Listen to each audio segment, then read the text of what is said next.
একটা সময় পর আপনি নিজে নিজেই স্থির হয়ে যাবেন। দেখবেন যাদের উপর আপনি নির্ভর করতেন তারাও কেমন যেন বয়সের ভারে আপনাকে আগলে রাখতে পারছে না।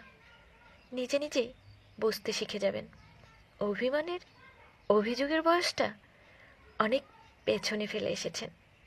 যারা আপনার উপর নির্ভর করে তাদের প্রতি দায়িত্ব পালন ছাড়া আর বাড়তি কিছুই করতে মন চাইবে না।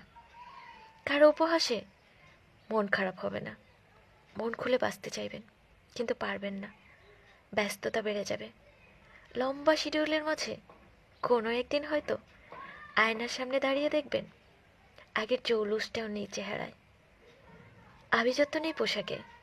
গতকালের ড্রেসটায় স্বাচ্ছন্দ্যেই পরে এসেছেন কর্মস্থলে। কে কি বলছে, কি বা আসে যায় তাতে? আজকের ভীষণ ন্যাকা ন্যাকা কিংবা খুঁতখুঁতে মানুষটিও ঠিক এমনই হয়ে যাবে একদিন।